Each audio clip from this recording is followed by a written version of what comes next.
In this lesson, we're going to take a look at a very common assignment that photographers get. Whether you're a commercial photographer or just any type of photographer, you always have friends that make jewelry. You have little stores that have jewelry, little things to shoot. So let's take a look at a typical jewelry lighting setup and see how we can really bring the most out of very reflective jewelry. For the lighting today, on this one, we're going to use a larger softbox. I've got a 4-foot softbox overhead, and I have a smaller softbox. Happen to be using a strip light, it's very thin and narrow. Going to give you my side light. I've got both of the lights set at 50 watt-seconds, so it's very, very low power because we are very, very close in with the lights.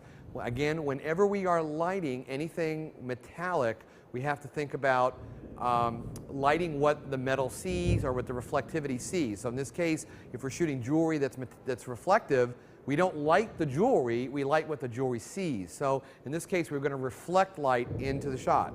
I've got some different backgrounds I brought along. Jewelry is really easy to do for photographers because you can use some very, very simple backgrounds.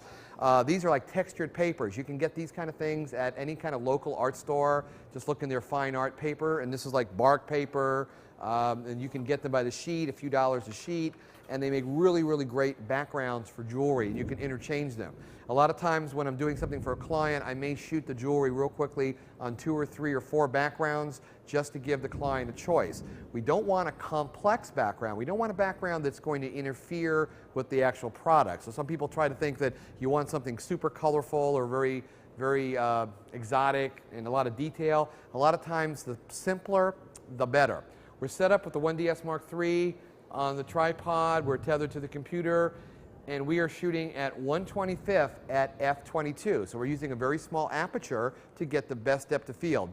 Jewelry, you do not want to take a chance because the closer we get, the less depth of field you get. So we don't want to take a chance on some of it becoming out of focus. If you can use the tilt shift lens, that's fine, but we're actually very close. So we're using the 100 macro lens today with this shot. So I'm actually set up. I'm going to try using a very simple background, and I've got a piece of jewelry here that, to me, I picked this one because it looks extremely hard to get a good shot of. It is it's a piece of glass, but it's round and it's got metal behind it, so it's like a mirror, but it's also very round, kind of like the golf club issue. We have a lot of we're seeing at all different angles, and the key thing is, how are these specular highlights going to look? Of course, we've got a silver chain. I'm going to go ahead and bring it into the shot and just get it basically set up here. And I like the fact that I don't have the background actually taped down because I can easily move the background around and slide it within its sort of sweet area. Let me go ahead and change over to the live video feed so I can see what's going on with this. And we'll switch over to tungsten lighting for the film, And okay, so now that we can see what's going on, I can literally, let me just get it in the middle of the paper here, and I can actually move the whole paper around a little bit and kind of bring myself in. Now you notice the distance of the camera here. I'm not directly overhead. The light is coming in at an angle and then coming back at the lens, so I want to be a little bit of a high angle, but not directly overhead. If we get too far in this direction here, then we're going to have, it's not going to look like we're looking down on it. So you have to find the happy medium. So in this case, we're high angle, we're making sure that the light is reflecting in, but we're letting a lot of the side light give a lot of the direction of light. We could use a raw light, we could use a more powerful light here. There's a lot of options to do. So as I look at this, I can see right off the bat we're not quite sharp, so I'll focus the camera a little bit right in here, and the depth of field is falling off. You can see how we are very sharp on this centerpiece, and the chain falls off. I'm hoping that when we are at f/22, the rest of that depth of field will come into play. Now, man's best friend, or woman's best friend, photographer's best friend, is the white card. I constantly are getting new ones. You want clean white cards because this is what's going to reflect back in it. I get them at the local art store. They come, this is just basic foam core. They come already pre-cut from as small as 8x10 all the way up to 4x8 sheets. And I have them in all different sizes because you can tape them together and make little wedges to fill light. Or in this case, I want to come in very carefully. I'm going to make a V line. So I'm going to come in on the outside edge first so you can see from the side camera here. I'm going to bring in just one of these cards, and I'm going to bring it in close and lean it right up against the lens. And let's go ahead and get out of the live view so we can actually take a photograph. Actually, we'll take one without it first. Let's take one quick shot here.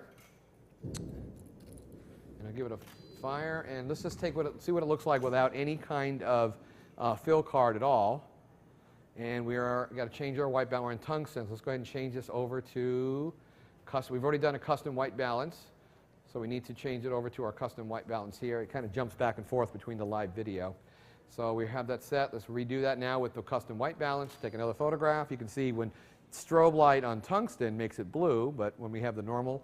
Now, it's a little down here because it's going to get a little brighter when I add the white card, so the initial exposure. But you can see we have a lot of areas that do not have any coverage of light. We're not getting any specularity. The reflection of the light source or the fill cards would be considered the specularity of it. Let's go ahead and bring in one card to the side, and I'll drop that in here, simple. And we'll take a new photograph. I can fire it right here from the screen. We'll see the image coming in.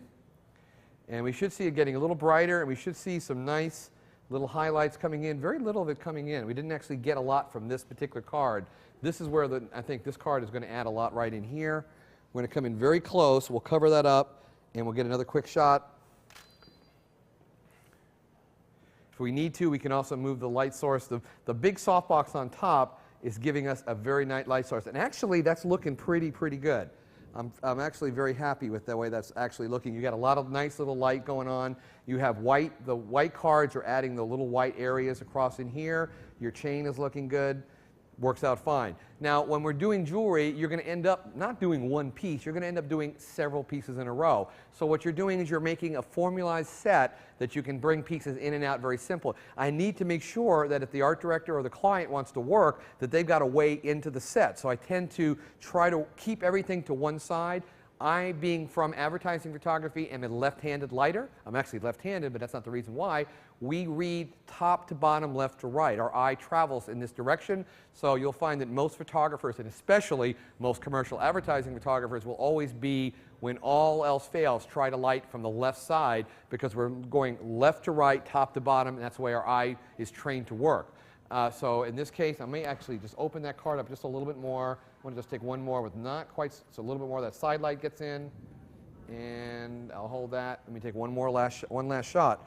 And you'll see how easy it's going to be to change the set out. Because I've left this open area in here, the art director or the client or myself can easily come in from one side of the set without having to pull the lights away so that we can easily go from one image to another. I can quickly just pull out the two cards.